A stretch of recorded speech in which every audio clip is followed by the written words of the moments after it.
Assalamualaikum warahmatullahi wabarakatuh. Alhamdulillahi rabbil alamin. Hamdan syakirin wal aqibatu lil muttaqin. Wassalatu wassalamu ala rasulina Muhammadin wa ala alihi wa sahbihi ajma'in. Allahumma arhamna bil Qur'an waj'alhu lana imaman wa nuran wa hudan wa rahmah. Allahumma zakirna minhu ma nasina wa'allimna minhu ma jahilna warzuqna tilawatahu ana al-layli wa atrafan nahar waj'alhu lana hujjatan ya rabbal alamin. Apa khabar semua? Alhamdulillah, hari ini kita diberi kesempatan lagi untuk bersama-sama bagi mengikuti pengajian tadabbur Al-Quran. Semuanya dah bersedia ke? Okey. Jadi sebelum kita memulakan sesi pengajian tadabbur Al-Quran kita ini, untuk makluman semua, hari ini kita akan bertadabbur dengan surah Al-Qad. Surah Al-Qad ini merupakan ayat makiyah. Ayat makiyah ni ialah ayat yang diturunkan di Mekah, di Makkatul Mukarramah. Dan biasanya ayat-ayat atau surah makiyah ini ayatnya pendek-pendek, ayatnya pendek dan tidak dimulakan dengan ya ayyuhallazina amanu. Dimulakan dengan ya ayyuhannas. Dan penceritaan atau pengkisahan surah ataupun ayat makiyah ini ialah berkisar tentang umat-umat yang terdahulu dan berkaitan dengan akhlak dan sebagainya. Okey, dah ready semua? Kalau boleh perlu ada tafsir Quran atau Al-Quran, tak kisahlah dalam phone ke atau mushaf sendiri, itu lagi baik. Jadi kita baca dulu sama-sama. A'udzu billahi minasyaitonir rajim. Bismillahirrahmanirrahim. Inna anzalnahu fi lailatul qadr. Wa ma adraka ma lailatul qadr. Lailatul Qadri khairum min alfi syahr. Tanazzalul malaikatu warruhu fiha biizni rabbihim min kulli amr. Salamun hiya hatta matla'il fajr. Sadaqallahul azim. Okey, kita masuk kepada sesi tadabbur ayat yang pertama. Ayat pertama, inna anzalnahu fi lailatul qadr. Apakah maksudnya? Seluruh Al-Quran diturunkan ke langit dunia pada malam Lailatul Qadar. Setelah itu baru diturunkan beransur-ansur dari langit dunia ke bumi. Al-Quran tu berada di Lauh Mahfuz, daripada Lauh Mahfuz diturunkan ke langit dunia. Dari langit dunia barulah diturunkan ke bumi secara berperingkat-peringkat. Ini menurut tafsir At-Tabari. Itu intibati pertama. Imam Nawawi rahimahullah berkata, para ulama berkata, malam ini dinamakan Lailatul Qadar kerana pada malam itu berlakunya semua urusan ketentuan takdir makhluk. Sama ada tentang penentuan rezeki, ajal, maut, jodoh, pertemuan, semua ditentukan pada malam Lailatul Qadar. Sebab itu dinamakan Lailatul Qadar, nak menunjukkan keagungannya atau kemuliaan malam tersebut. Sebab tu kita semua dianjurkan supaya banyak melakukan ibadah pada malam tersebut. Dalam ayat ni, perkataan Al-Quran itu dinamakan dengan hu ataupun hak dhamir. Inna anzalnahu. Kita tak cakap inna anzalnal Quran. Inna anzalnal Quran. Kita tak sebut perkataan Quran. Kita sembunyikan perkataan Quran. Digantikan dengan hak dhamir. Nak menunjukkan bahawa walaupun kita tak menggunakan kalimah Al-Quran, tapi bila semua umat Islam membaca, automatik kita dah faham. Hu itu kembali kepada kitab Al-Quran. Nak menunjukkan bahawa balaghah, perlembagan bahasa begitu hebat, nak menunjukkan keagungan Al-Quran tu, kita tak sebut pun tapi orang faham. Hu itu kembali atau direfer kepada Al-Quran Al-Karim. Jadi maksudnya anzalnahu, kami menurunkannya. Allah Ta'ala menyebut kami menurunkannya.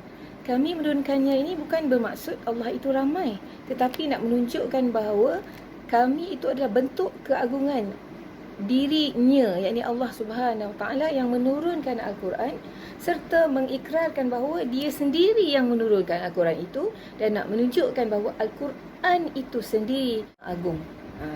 Itu maksud dia. Jadi yang kedua, inna anzalnahu, bahawa Al-Quran itu hanya dicukupkan dengan kata ganti hak domain yang seperti saya sebutkan tadilah. Nak menunjukkan pengagungan terhadap kitab Al-Quran itu sendiri. Kerana siapa pun yang dengar ayat ni, dia terus faham bahawa hu itu kembali kepada Quran. Nak menunjukkan Al-Quran itu hebat. Dan seterusnya, kita dah tahu kami, Allah gunakan perkataan kami, Allah nak mengikrarkan Allah Maha Agung. Kemudian diturunkan Al-Quran. Al-Quran tidak disebut perkataan Quran, digantikan dengan hu. Kemudian Lailatul Qadar. Inna anzalnahu fi Lailatul Qadar. Lailatul Qadar, malam yang agung. Jadi 3 perkara yang agung situ. Allah Subhanahu Wa Taala yang Maha Agung, Al-Quran itu sendiri yang agung dan mulia, dan malam itu sendiri adalah malam yang agung, yang hebat. Sebab tu di antara ibadah yang paling utama pada malam Lailatul Qadar ni apa dia?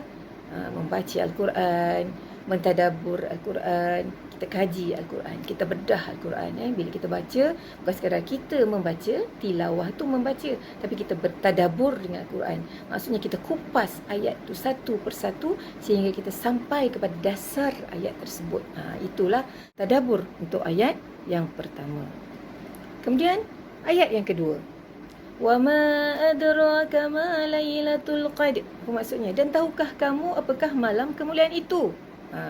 Pertanyaan ini nak mengikrarkan bahawa kita ni tak tahu banyak tentang Al-Quran. Sebab ditanya, adakah kamu tahu apakah malam kemuliaan itu di sisi Allah?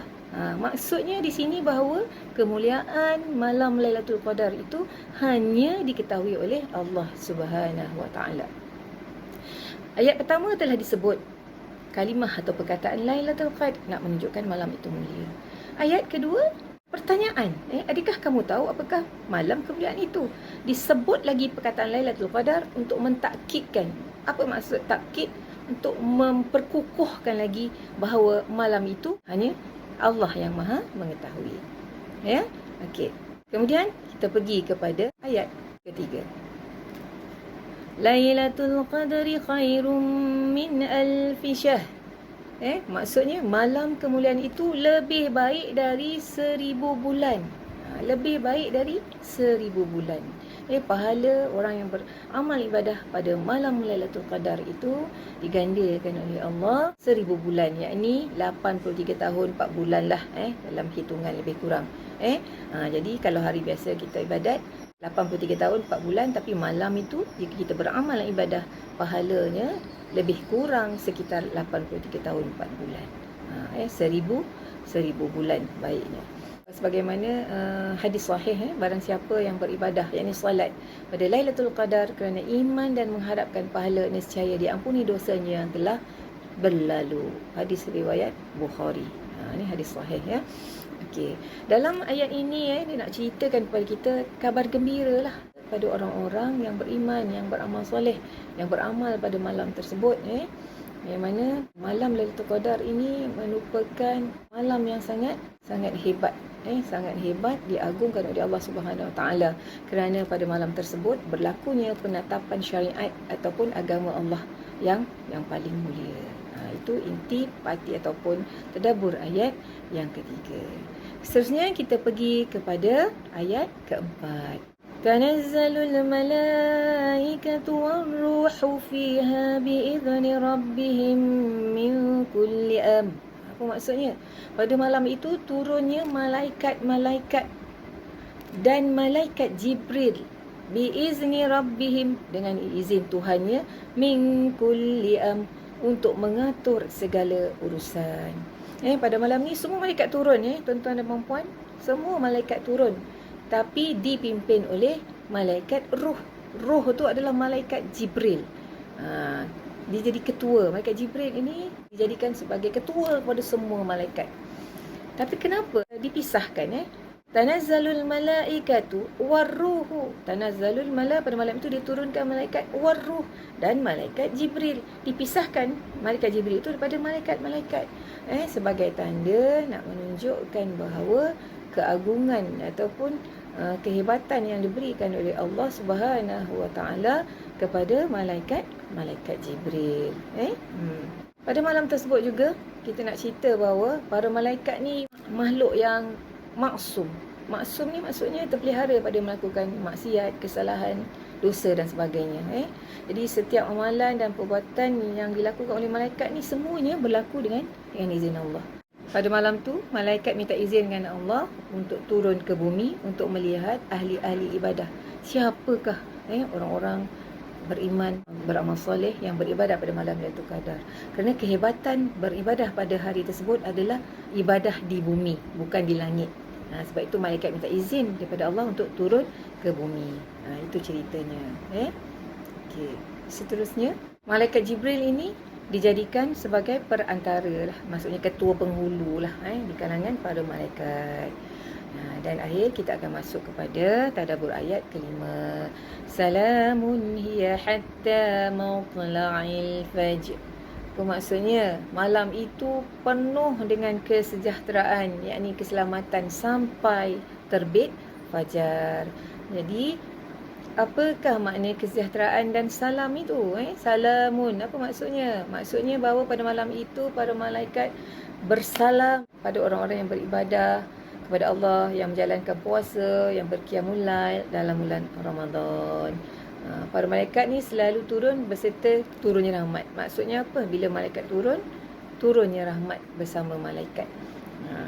Yang kedua, atau bahawa di antara sifat malam Lailatul Qadar adalah malam salam, yang bererti kesejahteraan, kebaikan, keberkatan dan keselamatan, di mana malaikat turun dengan membawa kesejahteraan kepada orang-orang yang taat kepada Allah Subhanahu Wa Taala. Dan had atau batas malam Lailatul Qadar ni sampai bila kan? Batas malam Lailatul Qadar dan turunnya para malaikat dengan salam. Salam ni maksudnya bukan bersalam, dengan sejahtera, dengan aman, dengan selamat, dengan ketenangan. Itulah maksud salam tu adalah sehingga terbitnya fajar kedua, iaitu setelah lewat sedikit dari awal waktu solat subuh. Penyebutan bahawa penghujung adanya berkah malam ni sampai terbitnya fajar. Maksudnya malam berkat ini pengakhirannya adalah sampai terbit fajar. Kenapa? Sebagai motivasi bagi umat Islam agar mereka berusaha semaksimal yang mungkin untuk mengisi ruang-ruang pada malam Lailatul Qadar ini dengan pelbagai jenis ibadah dan pelbagai bentuk ketaatan kerana waktunya sangat terbatas hingga subuh sahaja.